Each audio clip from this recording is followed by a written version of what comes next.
Jennifer Lee Morgan, State Secretary and Special Envoy for International Climate Action at German Federal Foreign Office. Thank you very much for letting us to have this conversation. Thank you for your willingness, especially at this time. It means a lot to us. Thank you very much, and thank you for visiting Ethiopia. Thank you. Thank you so much. It's been an amazing couple of days, and I'm very pleased to be with you here this evening. Speaking of your visit here, tell us about your visit, the purpose, maybe the outcomes in relation to your area of expertise. Tell me about your visit in general.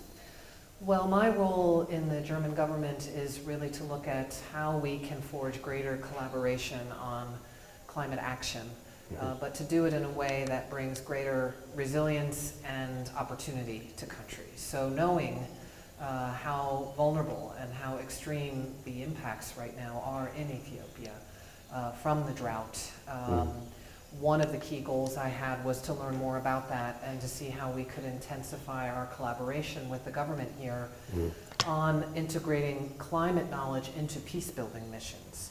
Because oftentimes conflicts are exacerbated, made worse by climate impacts. So one goal was really to see how can we be working more closely together on that. And the second was to learn and hear about the vision here of the government on the green economy and how it's moving forward, and to learn about all of the opportunities that are here on job creation, on renewable energy, both for energy access within Ethiopia, but then also the potential opportunities for green hydrogen and export opportunities over time, and to see how can we be working together to harness the resources that are here, which are just so immense. One of which is your discussions with Ethiopian officials to address these issues. And to be specific, you met with including Deputy Prime Minister and Foreign Minister Demek Makonnen. What was your point of discussion, and what did you guys discuss about, and any plans or arrangements made or forged together?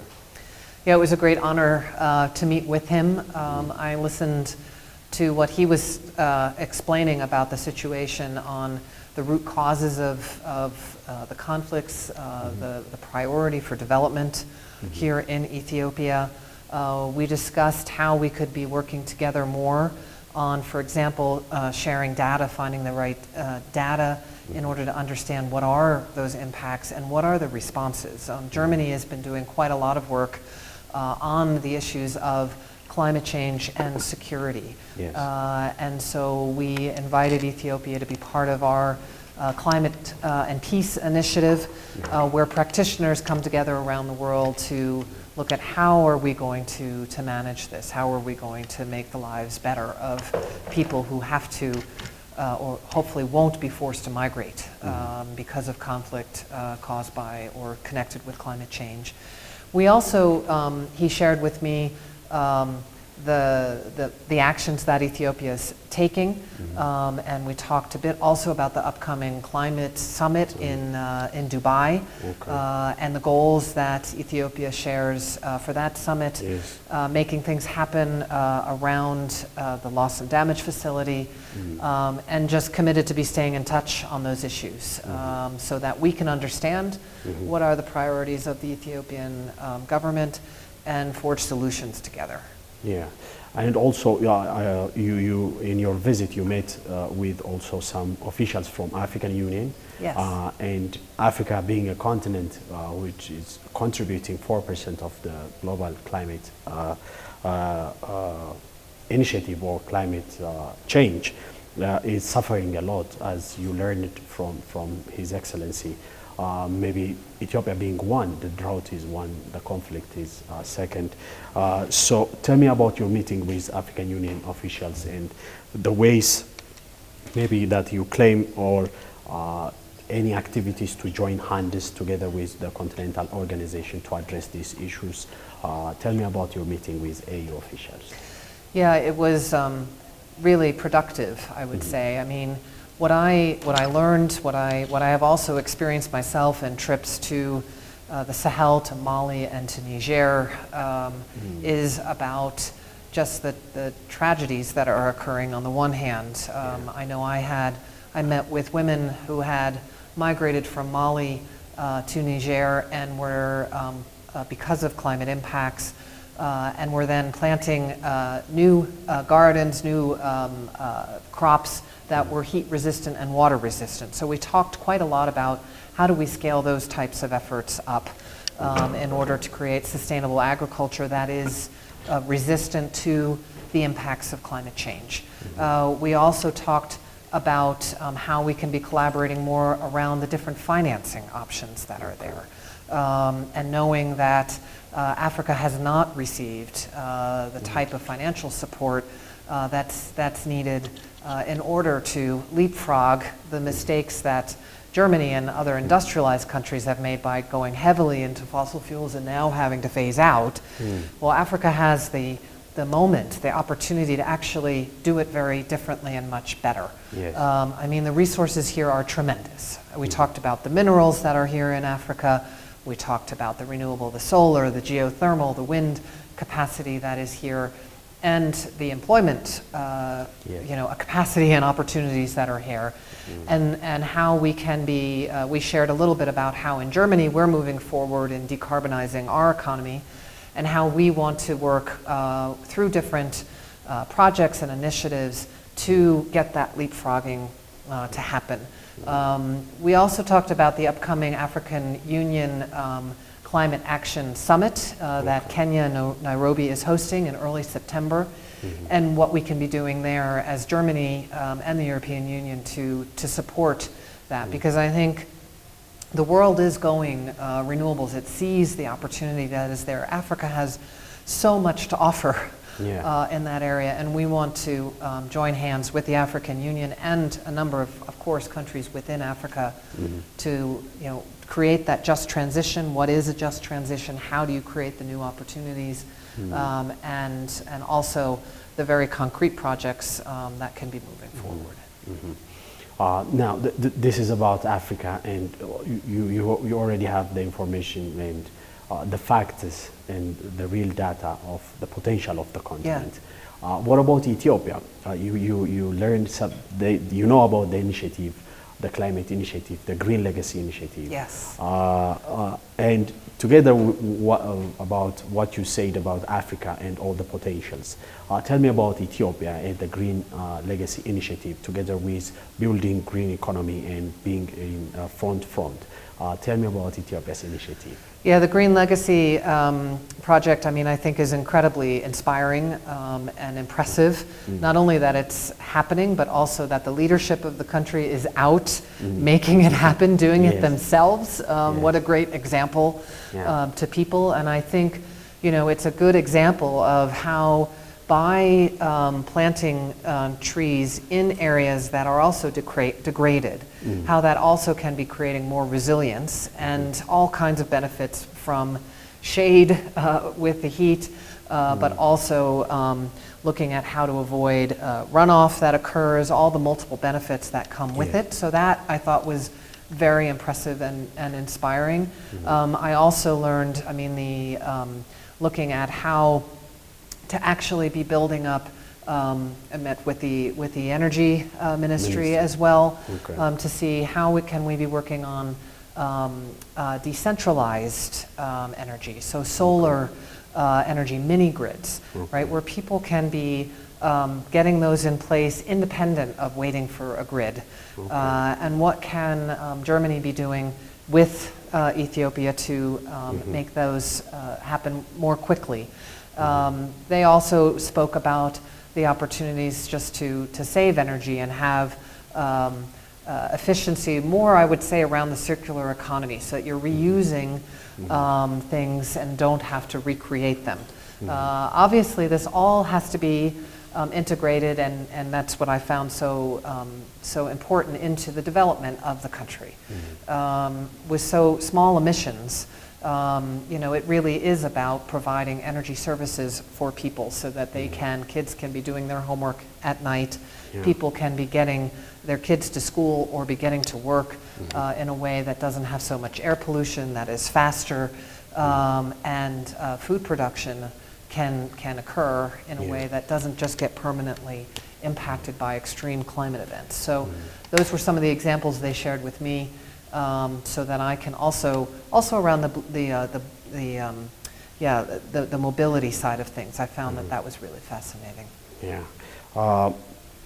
What about Germany? Germany being in front of Germany's role is huge in addressing climate mitigation. Germany being advocate of climate change in a global scale.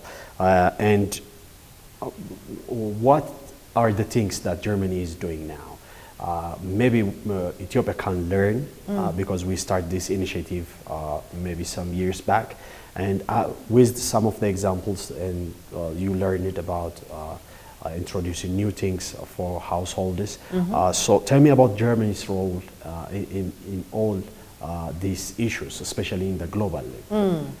Well, Germany, I mean, we take our responsibility very seriously. We know that we are an industrialized country that has contributed to causing these problems, and so we actually have a goal, a climate law to become climate neutral by 2045, and a whole set of laws. This government in the last 15 months has passed the most ambitious set of policies and laws to scale up our renewable energy to 80% by 2030. And we're starting to hit those goals with solar, with wind.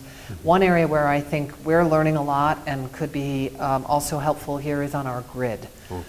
So how you create a grid that is flexible enough so that you can be deploying renewable energy. In the month of May, we had over 62% of our electricity was generated by renewables. So those are areas there, but also internationally, Germany is one of the largest donors to the adaptation fund, because adaptation is also so important here. I talked today with the Ethiopian officials about how do you make your energy system resilient to the impacts that are coming. So looking at how we can be supporting on adaptation. We just made a new commitment to increase our funding to the Green Climate Fund by over a third, and we're encouraging other countries to come in with us, and also looking at the mobility side of things. I mean, clearly we're moving faster, and we should move faster, but we also want to help Ethiopia, as I was saying, not make the same mistakes. So just go into those areas. And a big part of what our climate foreign policy is doing on the global stage, beyond the international negotiations, which of course are the multilateral fora, is the fora where we need to be tackling this with other countries, but working through partnerships with countries like Ethiopia to accelerate their energy transition and provide energy access, just as we are accelerating our energy transition to get to zero emissions. Speaking of collaboration, maybe what is Germany is really doing to curb this climate change? Maybe Ethiopia can learn from it, like to be specific. Is there any collaborations or arrangements made, or is there any plans to collaborate in specific activities of curbing climate change? We have, Germany and Ethiopia have a long history of working together. And actually there's a whole range of projects that are occurring, everything from looking at how to have agriculture be more resilient to the impacts of climate change, to looking at how to build up renewable energy in Ethiopia. And what we committed to today was also to be looking at, going into the Africa Climate Summit, how Germany can be listening and seeing how Ethiopia and other countries within Africa, how can we be reducing the risk so there can be more investment into Ethiopia for renewable energy to be scaling that up. Okay. Now finally, maybe if there is something that you want to say, or if we miss something, maybe if you want to disclose something, I will give the floor to you to say something about anything about climate, maybe plans or anything that we miss out. Finally, I'll give the floor to you. Oh, thank you. I mean, I just think we're at this moment of history where the climate crisis is hitting hard, but also the solutions are present. And the technologies are there now to make people's lives better. So we can address poverty and reduce poverty and inequality at the same time as creating alternative development models that are built on renewable energy, built on sustainable agriculture, that accelerate the development pathway of countries like Ethiopia while tackling the climate crisis. We need to think it all together. And just to encourage people to know that they can be part of the solution now, that there are millions of people around the world that are acting. And so we all need to be together in this. And that's what gives me hope, even in the midst of so many challenges that we are seeing today. Well, indeed. Thank you very much, Secretary Jennifer. Thank you very much again for having us here. It means a lot to us. Thank you. Thank you.